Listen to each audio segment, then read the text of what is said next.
これでも俺なりに精一杯茨の道を歩いているつもりなんですよ。4代目。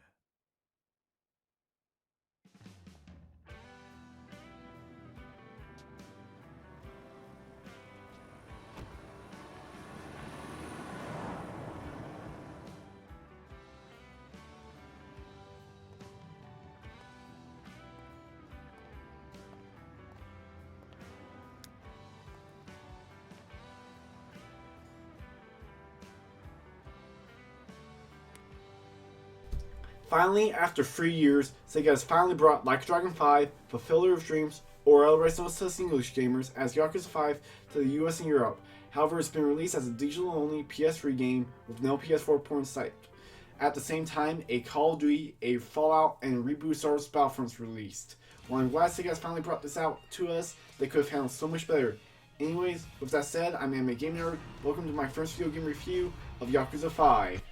For those who have never played a Yakuza game, it's an action RPG that's set in modern-day Japan that focuses on Kazuma Kiryu, the former 4th chairman of the Tojo clan, and how every time he tries to turn his life around, he gets thrown back into the game that centers on the Tojo clan and a huge conspiracy. In the series, you explore a small open world, but the main thing that you'll do is getting into fights and using an easy-to-use combat system that centers on a system called Heat, which is the bar below your health bar, and when it fills, you get to pull off a flashy QTE on enemies. As for the game's plot, it's set almost 2 years after the events of Yakuza 4. Daigo Dojima, the chairman of the Tojo clan, is going around the country and forming an alliance with other Yakuza organizations due to the fact that the chairman of the Omi Alliance is dying of terminal lung cancer and has only less than a month to live. Despite Daigo and the Omi Alliance chairman respect for each other, the top 3 candidates for the Omi Alliance chairman are more interested in going to war against the Tojo clan. Everything is going fine with forming alliances until Daigo goes missing, and the last person to have contact with him is our protagonist Kazuma Kiryu, who is no longer taking care of the Sunshine Orphanage and is now a taxi driver in Fukuoka, and is living under a false identity. Because of Daigo's disappearance, Kazuma is dragged back into the Yakuza business in order to find Daigo and prevent a war between the Tojo clan and the Alliance from breaking out. Much like Yakuza 4 and Yakuza Dead Souls, we have multiple characters to play as this time around, being 5. After you finish Kazuma's story, you play as Saejima, who returns from Yakuza 4, and once again, he's back in prison and has to break out of prison. To me, this just felt like they didn't know what to do with Saejima, and they just felt like copying his Yakuza 4 story arc, at least the beginning of it. And not to mention the third chapter of his part feels like entirely filler, since it's a side quest introduction and a minigame introduction as well. Now don't get me wrong, his minigame is fun as hell, which we'll go into later, but holy hell, the story kind of just derails at that part for a bit. And while I enjoyed the final part of his chapter exploring his city of Sapporo, his part could have been handled so much better. But after we were done with Saejima's story, we play as Kazuma's adopted daughter Haruka, who is in Osaka, the same Osaka district that we visited in Yakuza 2, and is competing on an American Idol show called Princess League in order to become a pop idol. And while her story may have nothing to do with the main conflict at first, she does get involved in a murder mystery and solves it with the help of Yakuza 4 and Dead Souls Akiyama, who is also playable again. After their story is done, we play as a brand new character to the series named Shinada. Now I'm not sure why Yakuza 4's Hamimura is no longer playable. He doesn't even appear in the story, he's only actually mentioned during one side quest, which sucks since he was my favorite out of all of Yakuza 4's brand new protagonists to play as, in terms of both story and fighting style. But Shinada, in my opinion, is a worthy replacement. His story is the fact that he's an ex-baseball player that 15 years prior to the series, after hitting a home run in his first major game he played in, he ends up getting banned from the sport due to accusations of gambling and stealing signs, and this causes his life to turn pretty bad to where the point he barely has any money, and whenever he gets any, it's taken immediately from one of the many people who he owes money to. However, one day a mysterious masked stranger appears, asking him to find the truth about his ban, and is offering him 20 million yen to find it. After you finish Shinada's story, it's time to begin the 5th and final part, where all 5 characters head to commercial to tie up all loose ends in one massive beatdown in the streets. Now for what's good and bad about the story. As a huge fan of the series, it's nice to see the development that Kazuma and Haruka get in this game, along with some great moments for Akiyama. And with the brand new character Shinada, he is a ton of fun. His story is filled with both funny and sad moments. On top of him having a really great personality, he's easily one of my favorite characters in the series. In fact, I like him more than Yakuza 4's Taimura, and I actually prefer Taimura over both Saejima and Akiyama. The story is also filled with tons of great supporting characters. A lot of them have great personalities and some good development. Now, one thing you may have not noticed when talking about the good parts was Saejima.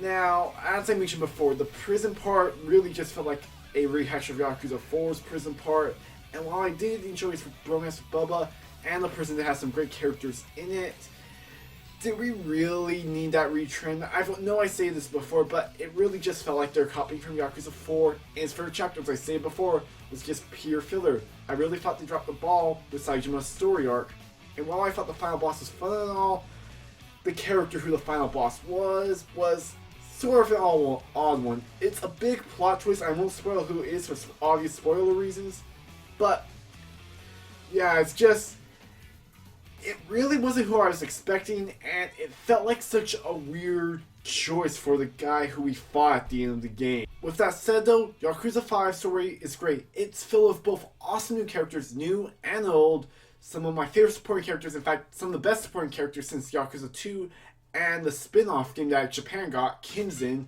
which to me had the peak of supporting characters of the franchise, with this game now being on par with them. And the story, tonally, it has some pretty dark moments and dramatic events, while having some very silly and campy moments that I'm sure will make you laugh. Objectively speaking, this game's graphics are decent. They aren't nothing to write home about, but keep in mind this was a PS3 game that originally saw release in 2012, but there are some things that just don't look like shadows. They aren't really that dynamic. There's some aliasing issues, and performance-wise, the game could slow down quite a bit, especially during like the beginning of chase scenes.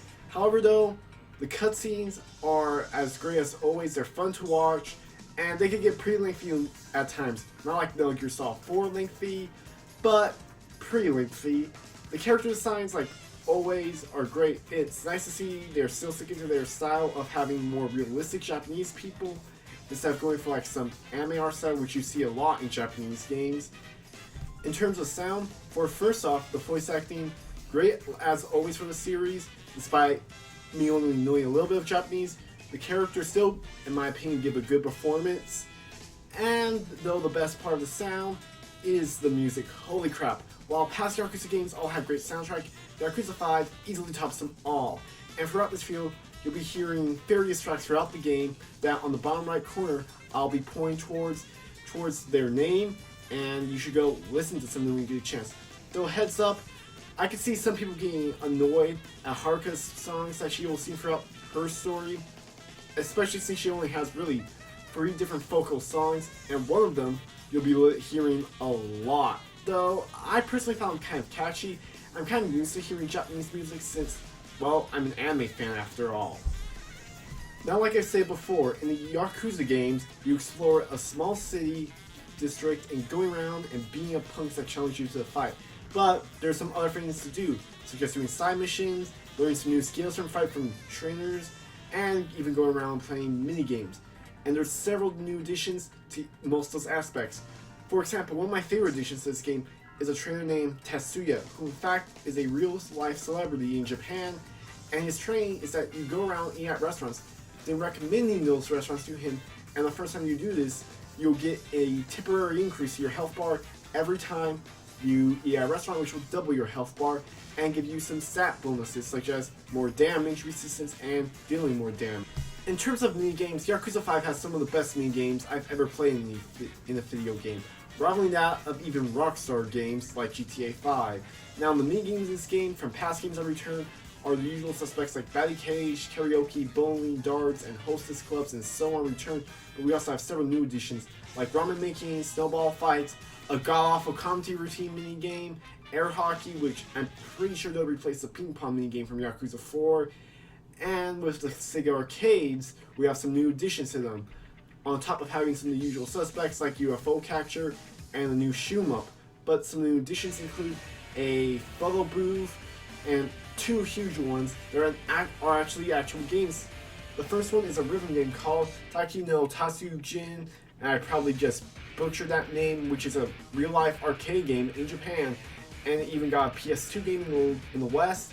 And last but by no means, we got Virtual Fighter 2. Yeah, that Virtual Fighter 2, the full actual game with arcade stick support and online play support. Hell yeah! Which, as you can see, I'm getting my ass kicked in this Virtual Fighter 2 footage as well. My first exposure to this game was through Yakuza 5. In terms of side missions, we have, of course, the usual sub-stories with 15 to 18 for each of the 5 characters, and we have a new feature called Side Story. In the side stories, most of the characters except for Akiyama have them, and they're basically minigames attached to a huge quest line, and it's good to earn some extra money on the side. For example, Shinana's one allows him to be at his batting gauge in his town, and basically he goes up against a rivalry of former classmates of his from high school, competing in the batting cage. For Saejima, he goes hunting, and Kazuma, he drives a taxi in 2 modes. One of them of being a regular taxi driver, that means taking their passengers to their destinations while obeying the laws of the road, and him going full crazy taxi, racing down the highway. And yeah, both these mini games are a hell of a lot of fun, and I put so much hours into them. And Saijima's, as I said before, it's hunting, which has a surprising amount of depth to it. And though, despite the fact that his entire first chapter is just there to introduce it, which I'm not sure why they wasted, but yeah, I'm being a dead horse at this point. And Haruka, she will get into dance battles with some of her new friends that she met in Osaka. As for changes made to the combat, there are 3 new mechanics. First off, there is change to the Rehi attacks that were first introduced in Yakuza 3. Now this is where 2 of the big new additions come in.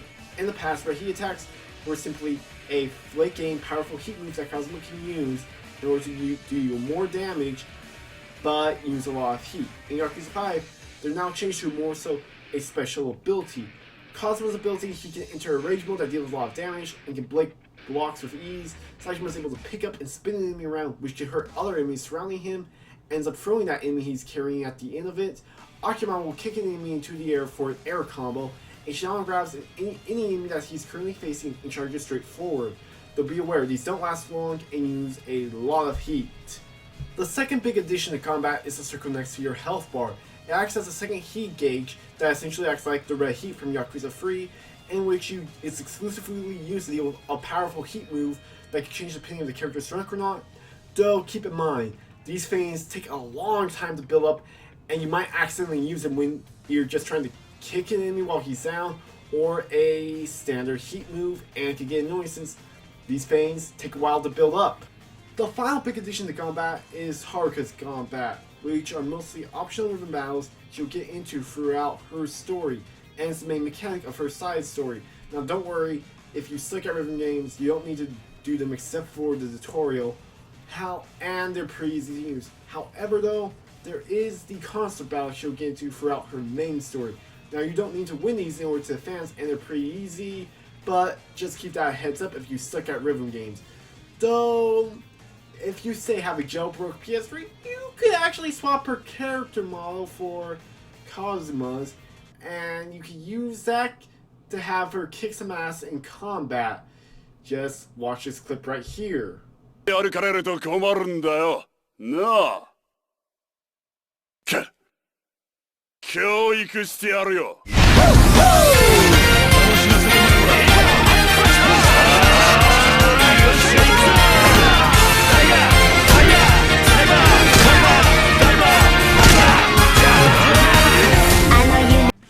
Pop Isles kicking ass aside, like the other games in the series, you can level up by getting experience points and eating at restaurants, doing side missions, and of course, kicking some ass. Though they made some changes to the leveling up system, much like Yakuza 4, when you level up, you get 4 points to spend to increase, well, your health, heat, and combos.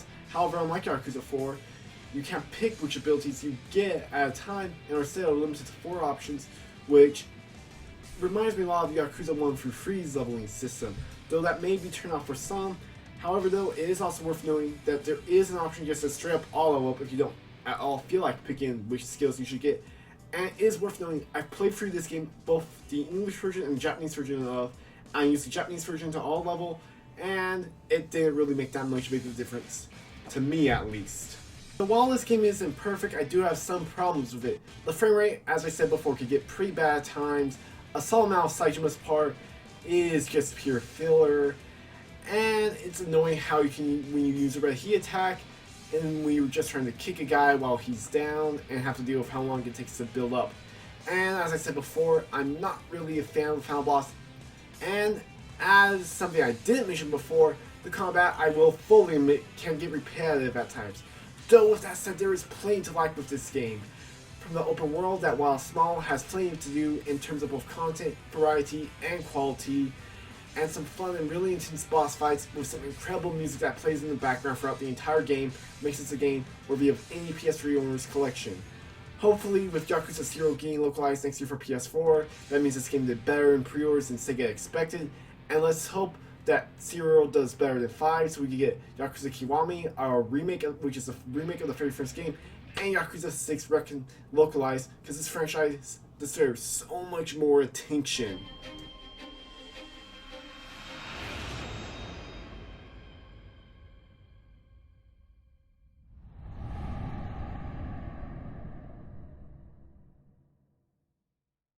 Anyways, I hope you enjoyed this video and decided to pick Yakuza 5 up for yourself. It's on a PSN store for $40. Unfortunately, there's no physical release in the US. But yeah, pick it up so we can hopefully get more games in the series localized. And yeah, I'm a Game Nerd, signing out. Peace.